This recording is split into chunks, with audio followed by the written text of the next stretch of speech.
চারটা মেয়ে, কি কলিজার টুকরা মেয়ে তার, দেখলে রাসূলের প্রাণ জুড়ে যেত।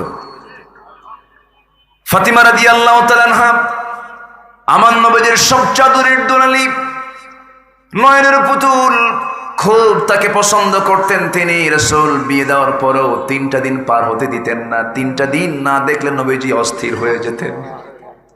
আমার দেশের কিছু বাপ আছে মেয়েদেরকে বিয়ে দিয়া ভাসানের মতো একখান সালাম দিয়ে বিদায় নেয়, আর কোনোদিন খোঁজ খবর রাখে না। মেয়েরা খুব খুশি হচ্ছে, ভালো করে এখন আমার আব্বা আমার বাড়িতে আসেই না। এরকম বাপ কিছু আছে না নাই? আমার নবীজি মেয়েকে বিয়ে দিয়েছেন, ঘন ঘন গেছেন বাড়িতে। আবার মেয়েকে নিজের বাড়ির পাশেই বাসা ভাড়া করে রেখে দিয়েছেন। মা, তোমাকে না দেখলে আমার ভাল লাগে না। রাসূল খুব ভালোবাসতেন ফাতিমাকে। যখন তিনি বিয়ে দিবেন, বড় বড় ধনী সাহাবীরা বিয়ের প্রস্তাব নিয়ে আসেন। নবীজি কোনো ধনী সাহাবীকে পছন্দ করলেন না।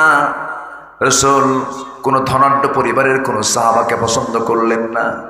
রাসূল সবাইকে মানা করে দিলেন, না না, আমার ফাতিমার জন্য আমি এমন জামাই চাই যার সম্পদ থাকবে না, টাকা থাকবে না, পয়সা থাকবে না, কিন্তু তাকওয়া থাকবে।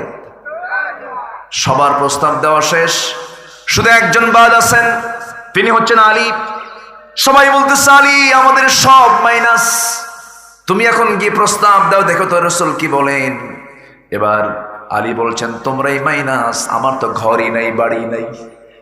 কেমনে তিনি রাজি হবেন? আস্তে করে নবীর সামনে গিয়ে বসলেন। বসার সঙ্গে সঙ্গে নবীজি বললেন, আলী তুমি আমার কাছে এসেছো মনে হয় কোনো একটা চিন্তা নিয়া, তুমি কিছু বলতে চাও নাকি? বলো। হুজুর কি বলবো, কি জানি বলবো, সাহস পাচ্ছি না।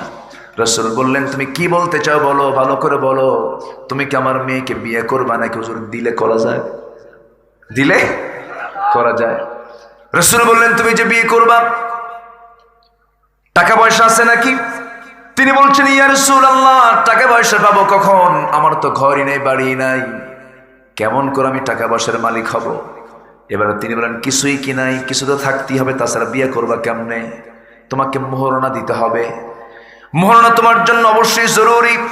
কিচ্ছু কি তোমার কাছে নাই? তিনি বললেন, ইয়া রাসূলুল্লাহ, এই যে আমার সমস্ত সামান আমার কাছেই আছে, এই যে তরবারি, এই যে ঢাল, আপনি যখন অর্ডার দেন যুদ্ধে যায়, এই ঢাল আর তরবারি আমার সঙ্গে, আমার এই সম্পদ 2টা আছে। রাসূল বলেন, তরবারিতে সর্বক্ষণের জন্য লাগবে, যাও এই ঢালটা বিক্রি করে আসো, ঢাল বেচার টাকাটা মোহরনার টাকা বানায় আমি তোমার সঙ্গে আমার মেয়েকে বিয়ে দেব। আমার নবীজি সিদ্ধান্ত নিলেন, বিশ্বের সবচেয়ে